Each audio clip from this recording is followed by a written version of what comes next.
கர்த்தர் நாமத்துக்கு ஸ்தோத்திரம். இன்னைக்கு வாக்குத்தத்தம் வசனங்கள் ஏசாயா ஏசாயா அதிகாரம் 42:2.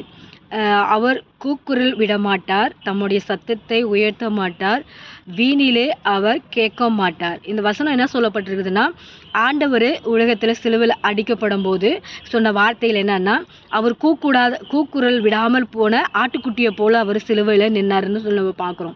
முதல் பார்க்குற என்ன பண்ணோம், அவர் கூக்குரல் விடவே இல்லை.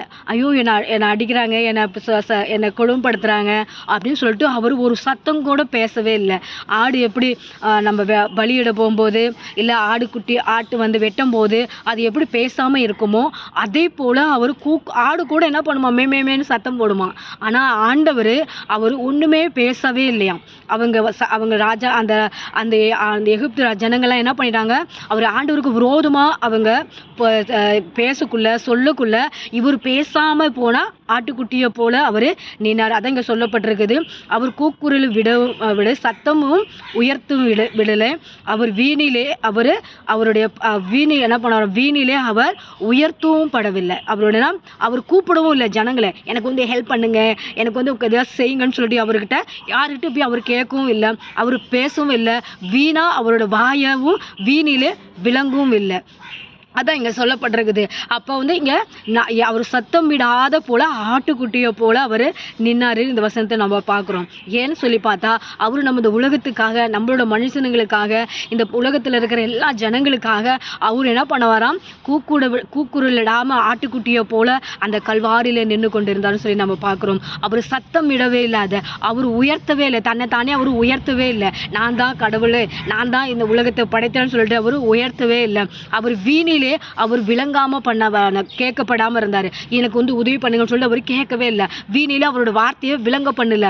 ஏன்னா ஆண்டவருடைய நாம மகிமைக்காக அவர் அந்த சிலுவையில கொல்கதான் மலையில அவர் நம்மளுக்காக பாடுகளை அனுபவித்தாருன்னு சொல்லி நம்ம பார்க்குறோம். ஆட்டுக்குட்டி என்ன பண்ணிடும், வந்து பிடிச்சிட்டு வரக்குள்ள கூட என்ன பண்ணும், கத்தும், அந்தாண்ட போவோம் இந்தாண்ட போவோம், அங்கே ஓடும் இங்கே ஓடும். ஆனால் ஆண்டவர் நம்மளுக்காக அந்த சிலுவையிலே அந்த மரண தரவு வழியும் அவர் பேசாத ஆட்டுக்குட்டியை போல, அது ஆட்டுக்குட்டின்னு சொல்கிறோம், ஆனால் ஆட்டுக்குட்டியை கூட சத்தம் போட்டுது. ஆனால் ஆண்டவர் இயேசு கிறிஸ்தானவர் என்ன பண்ண வரோம், ஒரு சத்தம் கூட போடவே இல்லை. ஆனால் அந்த சிலுவையில் அடிக்க போகும்போது எல்லா நிலைமையிலும் அவர் பேசாத ஆட்டுக்குட்டியை போல அவர் நின்னாரு. ஆனால் லாஸ்ட் சமையல் தான் அவர் ஜீவனை விழும்போது தான் அவர் சத்தம் போட்டார்னு சொல்லி நம்ம பார்க்குறோம்.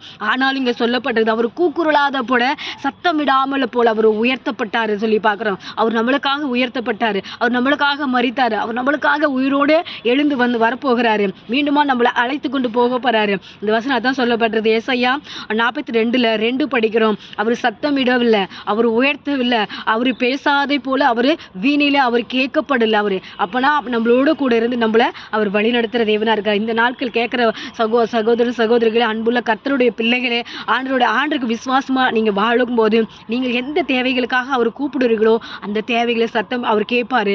எதுக்காக நீங்க ஜெபம் பண்றீங்களோ அந்த காரியத்தை உங்களுக்கு அற்புதங்களை செய்வாரு. ஆனா முதலாவது நம்மளுக்கு என்ன வேணும், விசுவாசம் வேணும்.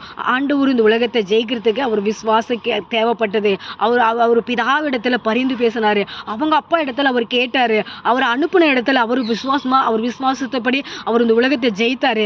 அதே போல நம்மளை அனுப்பின இயேசு கிறிஸ்துவ, நம்மளை படைத்த இயேசு கிறிஸ்துவை நம்ம விசுவாசத்தில் நம்ம வாழ்க்கையில வைக்கும் போது நம்மளோட வாழ்க்கைக்கு தேவையான எல்லாம் செய்வாரு. ஆனா நம்ம விசுவாசத்துல நடக்கணும், அவருக்கு பரிசுத்தமா வாழணும், அவருக்கு வார்த்தைக்கு கீழ்ப்படியணும். அப்ப கீழ்ப்படிந்து நம்ம வாழும்போது நம்மளுக்கு தேவையான எல்லா உபத்திரங்கள் வந்தாலும், கஷ்டங்கள் வந்தாலும், வியாதிகள் வந்தாலும் நம்ம என்ன பண்ணணும், அங்கே ஓடுறது தேவையில்லை. ஆண்டவர் இடத்துல முழங்கால் படிட்டு கேட்கணும், ஆண்டவரே நான் உண்மை பேசாம போல, நான் உம்மிடத்துல பேசுகிறேன் ஆண்டவரே, மனுஷன் இடத்துல நாங்கள் பேசலை, மனுஷன் இடத்துல நாங்கள் உதவி கேட்கல ஆண்டவர், உம்மிடத்துல நாங்கள் கேட்குறோம் ஆண்டவர்னு சொல்லி அவர் இடத்துல நம்ம கேட்கும்போது, அவர் இடத்துல ஜெபம் பண்ணும்போது அவர் நம்மளுக்கு உதவி செய்வார். அப்போ ஆண்டவர் நம்மளுக்கு கூட இருந்து நம்மளுக்கு எல்லா தேவைகளையும் சந்திப்பார். இந்த நாள் கேட்குற ஏசாயா வசனத்தின் கேட்குற சகோதர சகோதரிகளே, கர்த்தர் உங்களோட கூட இருந்து உங்களுக்கு எல்லா தேவைகளும் சந்திப்பாராக. ஆமென். God bless you. ஸ்தோத்திரம்.